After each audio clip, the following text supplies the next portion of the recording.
My nanny coached my son to lie to CPS in Spanish, not knowing I'm fluent. I was standing in the kitchen making coffee when I heard my nanny Claudia talking to my 4-year-old son Oliver in rapid Spanish through the baby monitor. The device was supposed to be for nap time, but I'd left it on by accident that morning. Her voice came through clear and urgent, speaking faster than I'd ever heard her talk before. She was teaching him a script, repeating phrases over and over until he could say them back perfectly. When the lady comes to talk to you, you say your papa never hits you. You say he's a good papa. You say mama is the one who gets angry. My hand froze on the coffee pot, and I felt ice water flood my veins as I processed what I was hearing. Claudia had been our nanny for 8 months, recommended by a friend from my yoga class who'd used her for years. She was in her mid-50s, warm and motherly, always arriving on time with homemade empanadas for Oliver. My wife Diana and I both worked demanding jobs, me as a software architect and her as a hospital administrator, so having reliable childcare felt like winning the lottery. Claudia spoke limited English, which had never been an issue because Oliver was learning Spanish anyway, and I'd grown up in a bilingual household in Southern California. My mother was from Guadalajara and had insisted all her children speak perfect Spanish, drilling us with vocabulary and grammar throughout our childhood. But I'd never mentioned this to Claudia because she seemed more comfortable speaking English around me, and I didn't want to make her self-conscious about her language skills. Now I stood frozen in my kitchen at 6:30 in the morning, listening to her coach my son on what to tell Child Protective Services, and my brain couldn't make sense of why CPS would be coming to talk to Oliver at all. Repite, mi amor, Claudia's voice continued through the monitor.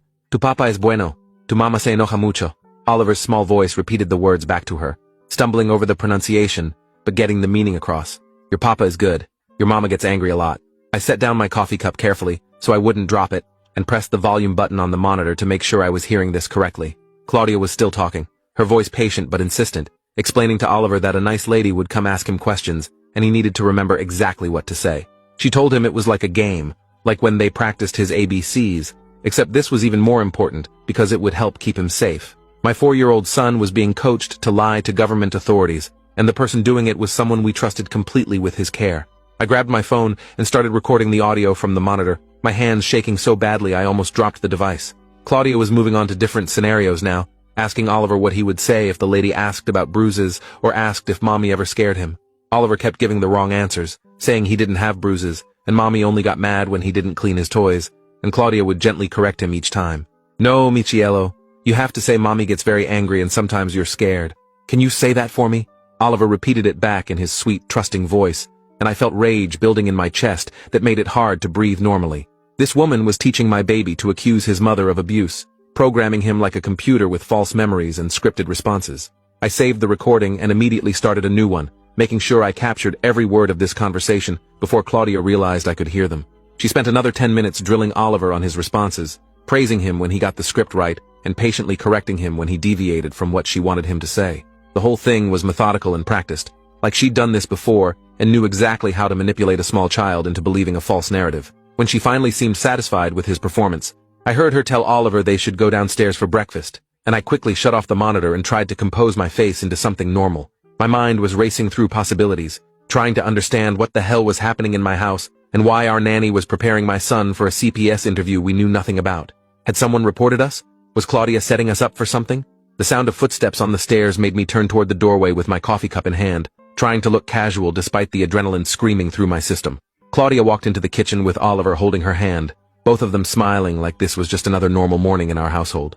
She greeted me warmly in her accented English, asking if I wanted her to make breakfast, or if I'd already eaten.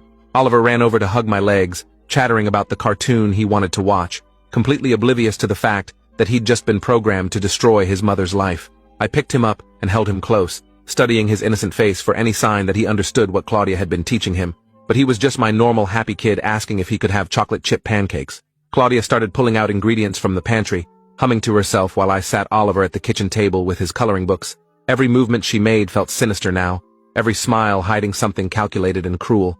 I excused myself to use the bathroom, and instead went to my home office, locking the door behind me and immediately calling Diana at the hospital. She answered on the third ring, her voice distracted because she was probably in the middle of morning rounds.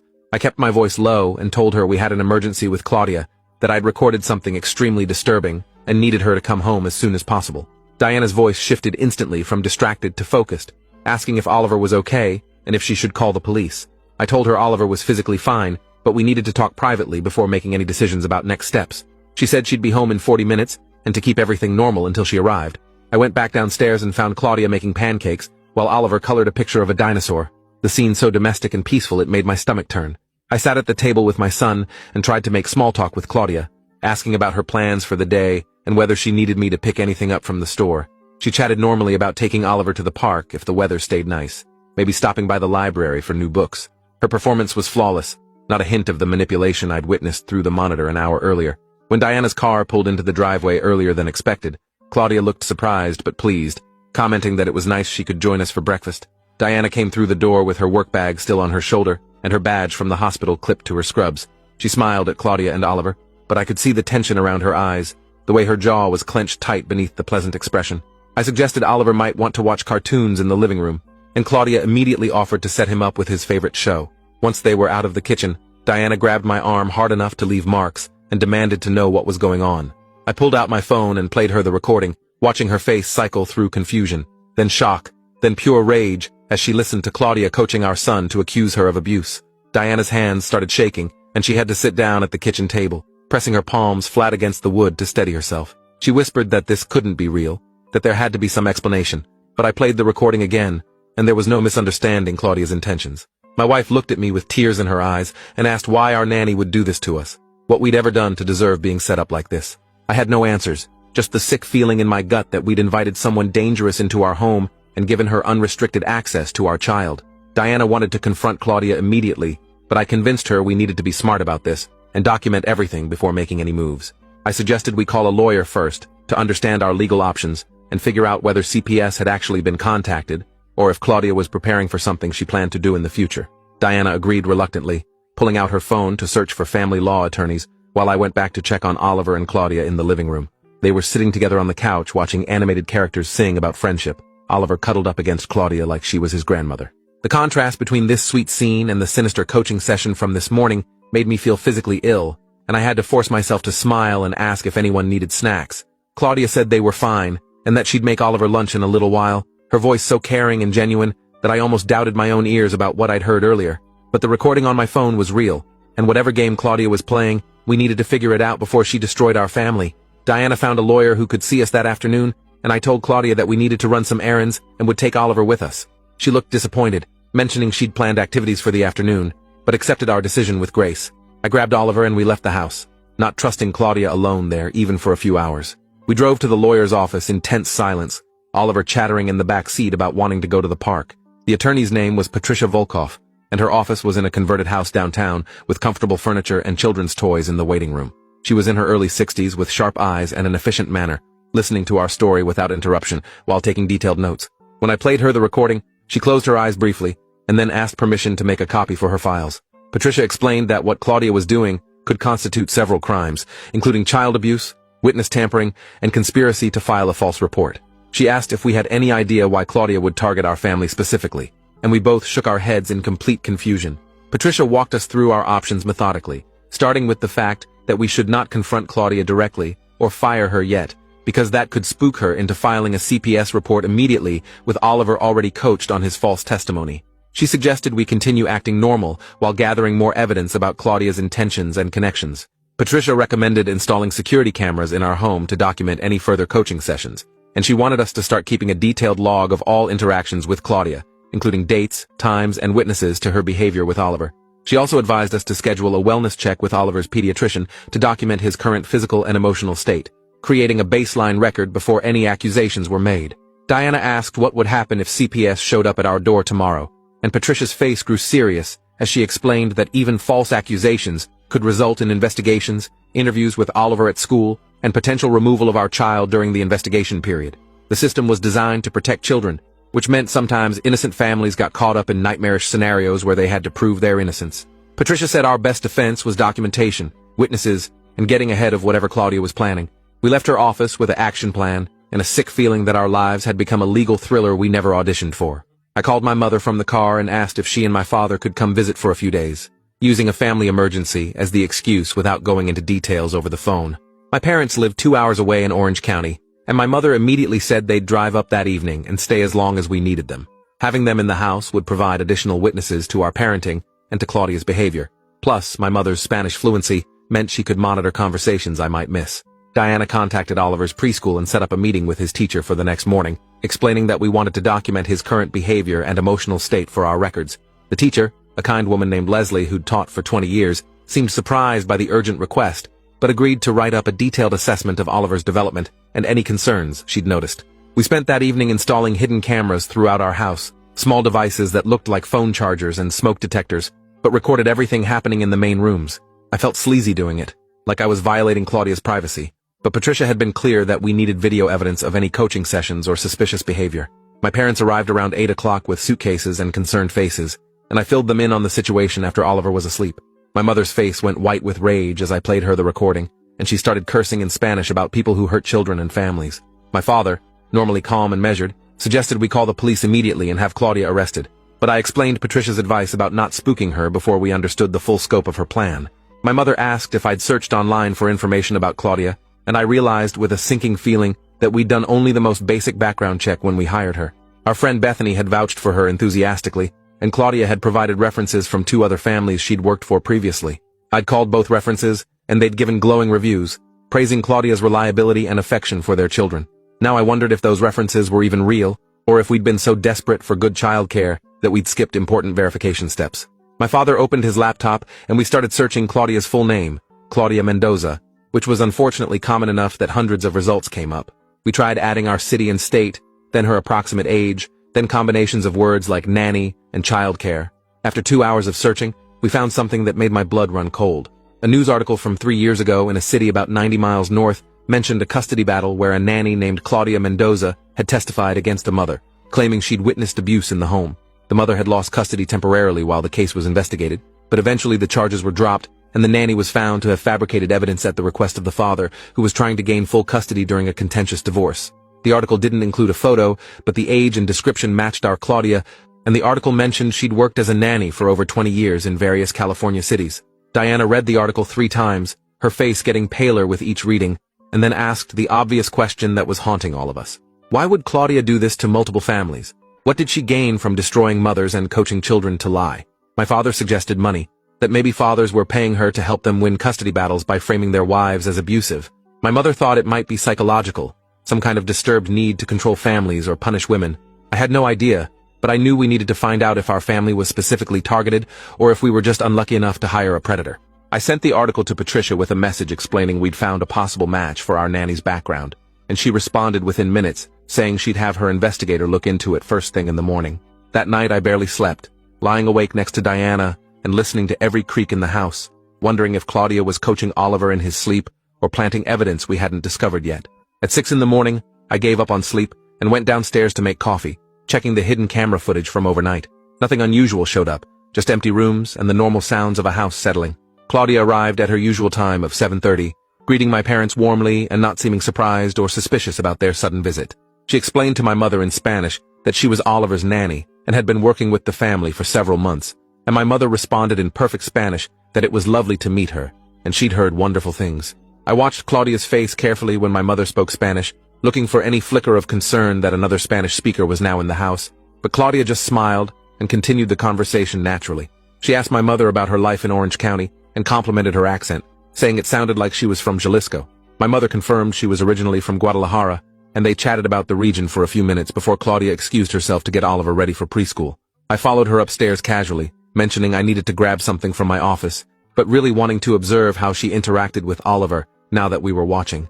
She woke him gently, speaking in Spanish about what a big day it would be and how the nice teacher would want to hear all about his family. My stomach clenched at that phrase, wondering if she was still coaching him, or if I was reading sinister intent into innocent words. Oliver got dressed and came downstairs for breakfast, climbing into my mother's lap and asking her in English if she'd read him stories later. My mother hugged him tight and promised they'd read all his favorites, and I saw tears in her eyes when Oliver wasn't looking.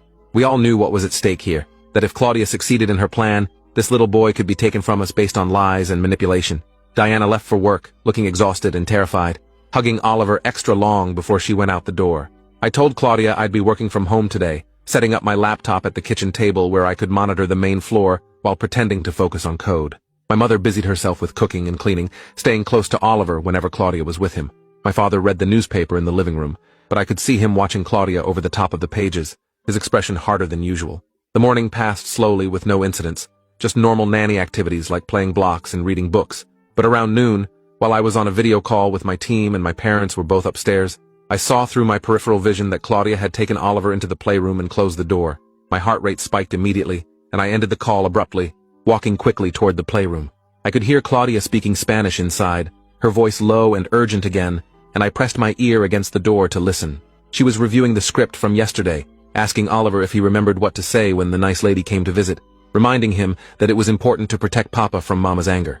I felt rage surge through my chest so intense that my vision actually blurred at the edges, and I had to force myself not to kick down the door and physically throw this woman out of my house. Instead, I knocked loudly and opened the door with a bright smile, asking in English if they wanted to join me for lunch. Claudia's face was smooth and pleasant when she turned to face me, no trace of guilt or concern, and Oliver bounced over talking about the puzzle they'd been working on. I led them both back to the kitchen where my parents had returned downstairs, and I made sandwiches while my mother engaged Claudia in conversation about her family and background. Claudia talked easily about growing up in Mexico City, moving to California in her 20s, working various jobs before settling into childcare. She mentioned she had adult children of her own living in different states, and that she'd been married twice but was single now. Everything she said sounded normal and truthful, but I couldn't shake the feeling that we were talking to a skilled actress who'd perfected her cover story over decades. After lunch, I suggested we all go to the park together, wanting to keep Oliver and Claudia in constant supervision. Claudia looked slightly annoyed at the suggestion, mentioning she usually took Oliver alone so he could play freely, but agreed when my parents enthusiastically said they'd love to join. At the park, I watched Claudia interact with other nannies and parents, noting how she positioned herself as the loving grandmother figure, talking about her boy and how special he was. She introduced Oliver to other children and encouraged him to play on the equipment while she sat on a bench with 2 other caregivers. I moved closer, pretending to push Oliver on the swings while actually listening to their conversation. The other women were complaining about their employer families, one talking about a mother who micromanaged everything and another mentioning a father who was never home. Claudia joined in, saying some parents just didn't appreciate how hard childcare work was, and that sometimes nannies had to protect children from their own parents' mistakes. The way she said it made my skin crawl, like she genuinely believed she was some kind of savior rescuing children from inadequate mothers. I wondered how many families she'd targeted over the years, how many mothers had lost custody or been investigated based on her false testimony. When we got home, Patricia called with an update from her investigator. They'd confirmed that the Claudia Mendoza from the news article 3 years ago was almost certainly our Claudia based on age, physical description, and employment history. The investigator had also found 2 other similar cases in nearby counties where a nanny matching her description had testified against mothers during custody disputes. In both cases, the accusations were eventually proven false, but not before the mothers endured months of investigation and restricted access to their children. Patricia said this pattern suggested Claudia was either working with fathers who hired her specifically to build cases against their wives, or she was acting independently with some kind of psychological motivation. Either way, we needed to figure out if there was a father in our social circle who might be coordinating with Claudia, or if she'd chosen our family randomly. I told Patricia that Diana and I had a solid marriage with no custody concerns, no history of domestic violence, nothing that would make us targets for this kind of scheme. Patricia asked if I'd had any recent conflicts with friends or colleagues, anyone who might have a grudge, and I couldn't think of anything significant. Diana came home early from the hospital and we sent Claudia home for the day, saying we wanted family time with my parents. Claudia accepted this smoothly, gathering her things and reminding Oliver to practice his letters before tomorrow. After she left, we sat around the kitchen table reviewing everything we knew and trying to find the connection we were missing. Diana suddenly sat up straight and asked if I remembered Bethany's ex-husband, the friend who'd recommended Claudia in the first place. I searched my memory and vaguely recalled that Bethany had gone through a divorce about 2 years ago, something contentious, involving custody of their daughter. Diana pulled out her phone and started searching through old text messages, finding the conversation where Bethany had first mentioned Claudia. The recommendation had come right in the middle of Bethany's divorce, and now that I thought about it, Bethany had primary custody of her daughter, despite her ex-husband's attempts to prove she was an unfit mother. My father asked if Bethany's ex had accused her of abuse during their custody battle, and Diana said she remembered Bethany mentioning that her ex had claimed she had anger issues and was too strict with their daughter. The pieces were starting to connect in a way that made my stomach turn. What if Claudia had been hired by Bethany's ex-husband to testify against her, but Bethany had somehow won anyway, and now Claudia was trying to rehabilitate her reputation by working for families that Bethany recommended? If we'd hired Claudia on Bethany's glowing recommendation, and then CPS showed up investigating Diana for abuse, it would look like Bethany had unknowingly vouched for a nanny who later witnessed genuine problems in our home. I called Bethany immediately and asked if we could come over to talk about something important regarding Claudia. Bethany sounded worried but agreed, and within 30 minutes Diana and I were sitting in her living room while my parents watched Oliver at our house. Bethany was a petite woman in her late 30s with dark circles under her eyes that spoke of the stress she'd been through during her divorce. I asked her directly if Claudia had ever been involved in her custody case, and Bethany's face went pale. She admitted that her ex-husband, a man named Jeffrey Blake, had hired Claudia specifically to document evidence of Bethany's supposed abuse and neglect. Claudia had worked for them for 3 months during the divorce, and Jeffrey had planned to use her testimony to get full custody of their daughter, Emma. But before the custody hearing, Bethany's lawyer had discovered that Claudia had a history of providing false testimony in other cases, and they'd threatened to expose her in court. Jeffrey and Claudia had backed off, and the custody agreement had been settled with Bethany getting primary placement. Bethany started crying, saying she'd recommended Claudia to us as a way of proving she held no grudges and believed Claudia deserved a second chance. She'd thought Claudia had been manipulated by Jeffrey and wasn't truly malicious, and she genuinely believed Claudia would be a good nanny for Oliver. Now she realized she'd put our family in danger by not telling us the full history. Diana asked if Jeffrey was still in contact with Claudia, and Bethany said she didn't know but wouldn't be surprised. We left Bethany's house with more questions than answers, driving back home in silence. If Claudia was working with Jeffrey to target families in Bethany's social circle, what was the end game? Revenge against Bethany for exposing her false testimony? Money from fathers willing to pay for manufactured evidence? Or something darker we hadn't figured out yet? Patricia called that evening with disturbing news. Her investigator had discovered that Jeffrey Blake was part of a men's rights group that connected fathers going through contentious custody battles. Several members of the group had used the same tactic of hiring sympathetic nannies or caregivers who would document evidence against mothers and testify in court.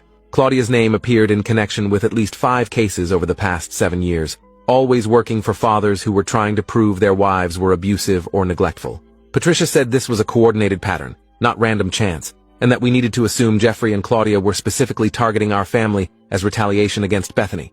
The plan was probably to have CPS investigate Diana based on Claudia's testimony and Oliver's coached statements. And when the investigation disrupted our lives and cost us money in legal fees, it would serve as a warning to other mothers in Bethany's social circle not to expose Claudia's methods. Diana started shaking when she heard this, realizing we'd been targeted as pawns in someone else's revenge plot, and our son had been turned into a weapon against us. I held her while she cried, feeling helpless rage at the people who'd done this to our family. The next morning, I made a decision that Patricia had advised against, but that felt necessary. I was done playing defense and gathering evidence. I wanted to confront Claudia directly and let her know we understood exactly what she was doing. When she arrived at 7:30, I asked her to sit down at the kitchen table before she went upstairs to get Oliver. Claudia looked confused but complied, setting down her bag and folding her hands in her lap. I pulled out my phone and played the recording of her coaching Oliver to lie about Diana. I watched her face carefully as the Spanish words filled the kitchen, and for the first time since we'd met her, I saw Claudia's mask slip. Her expression cycled through shock, then calculation, then cold anger. When the recording ended, I spoke to her in perfect Spanish, telling her I'd understood every word she'd said to my son, every lie she'd taught him, every manipulation she'd attempted. I told her I knew about her history with Jeffrey Blake, about the other families she'd targeted, about the coordinated scheme to destroy mothers through false accusations. Claudia's face had gone completely blank, and she sat perfectly still while I laid out everything we'd discovered. Then she smiled, and it was the most unsettling thing I'd ever seen. She spoke in Spanish, her voice calm and pleasant, saying I'd made a mistake recording her without consent, and that she could have me arrested for wiretapping. She said whatever investigation we thought we were preventing would happen anyway, because she'd already filed a report with CPS yesterday afternoon, claiming she'd witnessed Diana grab Oliver hard enough to leave bruises and scream at him until he was terrified. The CPS worker was scheduled to interview Oliver at his preschool this morning, and there was nothing I could do to stop it. Claudia stood up smoothly, gathering her bag and heading toward the door. She paused in the doorway and said in English that she hoped we'd learned our lesson about interfering in matters we didn't understand, and that she'd make sure Jeffrey knew Bethany's friends weren't as smart as they thought they were. Then she walked out, leaving me standing in the kitchen with my heart racing and my hands shaking. I immediately called Patricia and Diana, explaining what had happened and that CPS was interviewing Oliver this morning. Patricia said to get to the preschool immediately and request to be present during the interview, and that she'd meet us there with documentation of Claudia's history. Diana left the hospital mid-shift, and we both arrived at Oliver's preschool within 20 minutes, finding a CPS investigator named Monica Alvarez already sitting in the director's office. Monica was a tired-looking woman in her 40s who'd probably seen every kind of family dysfunction imaginable, and she listened patiently while we explained the situation with Claudia. I played her the recording of Claudia coaching Oliver, and then Patricia arrived with printed documentation of Claudia's involvement in previous false accusation cases. Monica's expression shifted from professional neutrality to genuine concern as she reviewed the evidence, and she said this definitely changed the context of Claudia's report. She still needed to interview Oliver as part of protocol, but she'd be listening for signs of coaching, rather than assuming the accusations were credible. We waited in the hallway while Monica spoke with Oliver in a private room, his teacher Leslie present as a support person. The 20 minutes felt like 20 hours, and Diana held my hand so tight I lost feeling in my fingers. When Monica emerged, she looked tired but relieved. She said Oliver's responses showed clear signs of rehearsed statements that contradicted his body language and spontaneous comments. When asked about his mother, Oliver had initially given scripted answers about Diana being angry and scary, but when Monica asked follow-up questions, Oliver couldn't provide specific examples and quickly reverted to talking about how mommy made good cookies and read him stories every night. Monica said she'd be noting in her report that the initial accusation appeared to be fabricated and coached, and that she'd be referring Claudia's case to law enforcement for filing a false report. She also mentioned that Oliver seemed like a happy, well-adjusted child with no signs of abuse or neglect, and that she saw no reason to pursue the investigation further. Diana burst into tears of relief, and I felt something loosen in my chest that had been tight since the morning I'd first heard Claudia's voice through the monitor. Monica asked if we wanted to file charges against Claudia for child abuse, witness tampering, and filing a false report, and I said absolutely yes. She provided us with the name of a detective who specialized in cases involving children and false accusations, and said she'd be sending over all her documentation to support criminal charges. We took Oliver home and spent the rest of the day just holding him, playing with him, reassuring him that everything was okay, and that he never had to see Claudia again. 2 days later, Detective Raymond Foster contacted us to schedule an interview about Claudia's actions. He was a veteran investigator with a calm, methodical approach, and he spent 3 hours going through every piece of evidence we'd gathered. He said this was part of a larger investigation into a network of individuals who were manufacturing false abuse cases for profit and revenge, and that Claudia was a key player they'd been trying to build a case against for years. Our documentation and recordings provided the concrete evidence they needed to finally bring charges. Detective Foster explained that Jeffrey Blake was also being investigated for conspiracy to file false reports, and that several other fathers in his men's rights group were under scrutiny for similar schemes. Within a week, Claudia was arrested at her apartment and charged with multiple felonies, including child abuse, witness tampering, filing false reports, and conspiracy. The bail was set high enough that she couldn't afford it, and she remained in custody while awaiting trial. Jeffrey Blake was arrested the same day on related charges, and the news coverage of the case sparked discussions about the underground market for false testimony and custody battles. Bethany called us crying, apologizing over and over for recommending Claudia and putting our family at risk. We told her it wasn't her fault, that she'd been victimized by these people too, and that hopefully the arrests would prevent them from hurting other families. Diana and I spent months in therapy processing the violation of having someone infiltrate our home and weaponize our child against us, and Oliver needed play therapy to help him understand that the things Claudia taught him to say weren't true and that he hadn't done anything wrong. The trial happened 8 months later, and I had to testify about the recordings and the coaching sessions I'd witnessed. Claudia's defense tried to argue that she'd been trying to protect Oliver from genuine abuse she'd witnessed, but the pattern of her involvement in multiple false accusation cases over the years destroyed her credibility. The jury convicted her on all counts, and the judge sentenced her to 6 years in prison, calling her actions a betrayal of the trust that families place in caregivers. Jeffrey Blake received 4 years for conspiracy and coordination of false reports. After the trial, we moved to a different neighborhood and started fresh with new childcare arrangements, this time doing extensive background checks and only hiring through licensed agencies. Oliver eventually forgot most of what happened with Claudia, his 4-year-old brain thankfully resilient enough to move past the trauma. But Diana and I never forgot how close we came to losing our son to a system designed to protect children, but vulnerable to manipulation by people willing to destroy innocent families. We became advocates for reform in how CPS handles accusations, pushing for better training to recognize coached testimony and patterns of false reporting. If you're still here, you're a true fan. Show some support with a like and subscribe to catch the next one.